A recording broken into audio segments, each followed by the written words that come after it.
Bismillahirrahmanirrahim. Assalamualaikum warahmatullahi wabarakatuh. Halo teman-teman semua.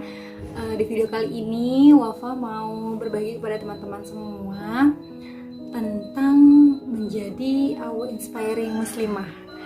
Dan pembahasan kali ini mendapat referensi dari bukunya Mbak Dewi Nur Aisyah berjudul Our Inspiring Me. Nah, sebelum pembahasannya kita mulai, ada quotes yang bagus dari Mbak Dewi Nur Aisyah. Hidupmu adalah pesan bagi dunia, maka buatlah hidupmu menginspirasi. Dan ingat, kamu adalah penulis buku kehidupanmu di akhirat. Pastikan buku itu berarti untuk dibaca.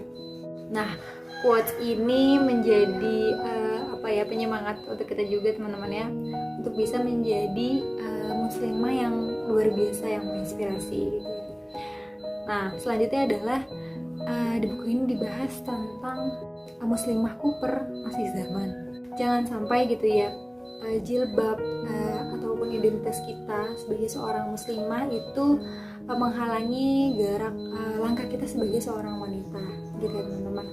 Muslimah juga bisa harus berprestasi, muslimah juga harus bisa berkarya gitu ya, menuntut ilmu setinggi-tingginya gitu, karena jilbab yang kita gunakan kita sebagai seorang muslim itu tidak bisa menjadi penghalang kita untuk terus berkarya, karena perempuan itu penting untuk memiliki ilmu gitu, karena fitrahnya kita seorang perempuan, kita akan menjadi madrasah pertama bagi anak-anak kita dan juga menjadi istri gitu ya.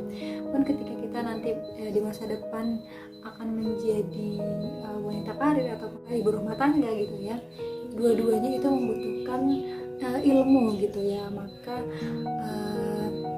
sudah saatnya sekarang kita berusaha untuk menjadi inspiring muslimah gitu, menjadi muslimah yang menginspirasi dan juga luar biasa gitu, setidaknya untuk diri kita dan keluarga kita nanti gitu ya. Tidak ada yang bisa mencegahmu memutuskan menjadi luar biasa gitu ya, karena teman-teman kita menjadi luar biasa atau tidak itu kita yang menentukan gitu ya. Apakah teman-teman mau meraih cita-cita, mau berprestasi, mau berkarya, itu teman-teman yang memutuskan gitu. Ketika kita ingin menjadi inspiring muslimah gitu ya, kita juga harus mulai menuliskan rencana-rencana kehidupan kita, karena berprestasi itu juga harus dimulai dengan perencanaan. Ketika kita ingin menuliskan tujuan kita, tulislah dengan detail gitu ya teman-teman, karena sebuah perencanaan membuat kita sadar gitu kapan kita harus bergerak atau kapan kita harus menepi atau berhenti gitu ya. Dan kita juga harus berusaha untuk konsisten dalam mencapai tujuan-tujuan yang sudah kita tulis itu. Dan juga ketika kita sudah menuliskannya, kita juga harus terus mengevaluasi diri apabila targetan-targetan yang telah kita tuliskan itu ada yang belum tercapai gitu. Coba kita cari tahu apa penyebabnya dan apa yang bisa kita perbaiki untuk kedepannya. Cara terbaik kau bisa memprediksi masa depan adalah dengan menciptakannya. Jadi maksudnya ketika kita ingin tahu bagaimana sih masa depan kita, coba kita buat rencana kehidupan kita gitu ya. Bagaimana 5 tahun ke depan, bagaimana 10 tahun ke depan, 15 tahun dan seterusnya gitu ya. Ketika kita merencanakannya, tentu kita harus berusaha juga untuk menggapainya. Selain itu juga ketika kita ingin menjadi inspiring muslimah gitu ya, kita juga harus bisa mengelola masa muda kita. Nah, apa saja sih yang bisa kita lakukan gitu ya agar kita bisa menjadi inspiring muslimah gitu ya. Yang pertama teman-teman, menetapkan fokus. Nah, jadi mulai sekarang coba kita tanya kepada diri kita, coba kita lihat lingkungan sekitar kita, apa yang bisa menjadi fokus kita gitu, apa yang dibutuhkan oleh orang-orang sekitar kita. Silakan teman-teman putuskan mulai dari sekarang gitu apa yang akan menjadi fokus teman-teman, apakah di bidang pendidikan atau di bidang kesenian atau di bidang lainnya gitu. Coba teman-teman cari tahu dan teman-teman putuskan gitu mulai sekarang. Kemudian menyibukkan dengan hal-hal yang positif gitu ya. Ketika kita sudah tahu apa sih yang mau menjadi fokus kita, coba kita sibukkan diri kita untuk mencapai tujuan kita itu. Nah, kemudian tawazun terhadap fikriyah, ruhiyah dan jasadiyah kita. Tawazun di sini artinya seimbang, teman-teman. Jadi, keberhasilan itu berbanding lurus dengan perjuangan gitu ya, teman-teman.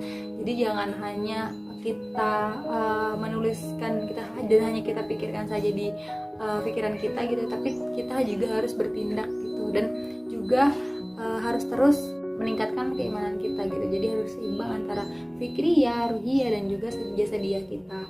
Nah, kemudian mengakarkan motivasi kepada Allah Subhanahu wa taala. Sebagaimana yang sudah difirmankan oleh Allah dalam surat Az-Zariyat ayat 56, bahwa Allah menciptakan jin dan manusia untuk beribadah kepada Allah gitu. Jadi niatkan segala sesuatunya, segala aktivitas kita itu hanya untuk Allah Subhanahu wa taala.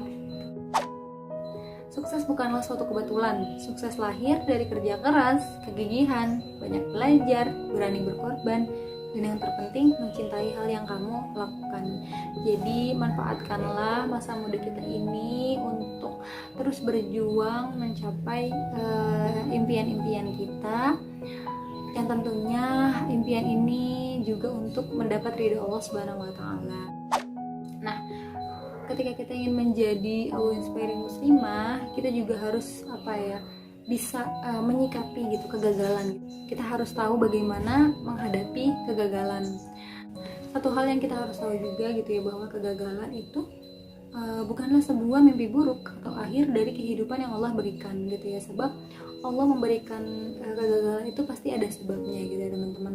Dan pasti ketika kita berusaha, ketika kita sedang berjuang, itu pasti akan ada trial and error ya, teman-teman. Jadi, nah bisa jadi musibah yang Allah berikan itu adalah media untuk kita, untuk menghapus dosa kita, atau untuk mengeluarkan semua penyakit-penyakit hati kita gitu ya. Pasti akan ada banyak hikmah dari setiap kegagalan yang kita lewati gitu, teman-teman. Jadi tetaplah berhusnuzon terhadap rencana-rencana Allah gitu. Jadi kita juga harus memahami bahwa setiap takdir yang Allah berikan itu pasti ada hikmah di baliknya. Yang bisa kita lakukan adalah terus mengevaluasi diri, berbenah diri, bersabar, dan tetap berjuang. Saat kegagalan itu menghampiri kita gitu ya, tentu obat yang paling tepat adalah mendekat kepada Allah Subhanahu wa taala. Menjadi seorang muslimah yang menginspirasi, yang luar biasa gitu ya, teman-teman. Coba tempatkan Allah di atas segala-galanya gitu ya. Niatkan seluruh aktivitas untuk Allah, pasrahkan segala ikhtiar pada Allah, optimis atas pertolongan Allah, dan yakin segala kejadian adalah ketetapan terbaik dari Allah Subhanahu wa taala gitu ya. Apabila yang ada di depan itu membuatmu takut dan yang di belakangmu membuatmu terluka, maka lihatlah ke atas, Allah pasti akan menolongmu. Allah doesn't give you what you want, but He always give you what is the best. Jadi percaya kepada Allah dan segala ketetapannya sambil terus berikhtiar melakukan yang terbaik. Nah, menjadi seorang muslimah yang menginspirasi juga harus bisa mengelola hati kita gitu ya. Kita dapat memanage diri agar terhindar dari perbuatan zina gitu. Salah satu langkahnya yang bisa kita lakukan adalah bentengi diri kita dengan keimanan. Jadi keimanan ini juga sangat penting untuk kita miliki ketika kita ingin menjadi inspiring muslimah gitu ya, teman-teman. Seorang muslimah yang menginspirasi, ia seimbang dalam hal dunia dan akhirat. Muslimah tidak kuper, tidak terbatas ruang gerak. Ia mulia dengan sebanyak-banyak ilmu yang ia punya, sebanyak-banyak karya yang mampu ia cipta, setinggi-tinggi prestasi yang ia gapai. Sebab itulah ia jeli dalam berperilaku dan menghindarkan diri dari yang sia-sia. Menyadari bahwa hidup tak semestinya mengalir, melainkan penuh dengan rencana. Sebab itulah ia terus melangkah tanpa berputus asa. Meski tak sekali dua dihadapkan pada kegagalan dan rintangan yang begitu beratnya, namun pada satu titik takdir Allah pasti akan membawa, yaitu manis pada akhirnya. Cukup sekian yang bisa Opa sampaikan. Yang lebihnya aku mohon maaf. Wallahu a'lam bishawab. Assalamualaikum warahmatullahi wabarakatuh.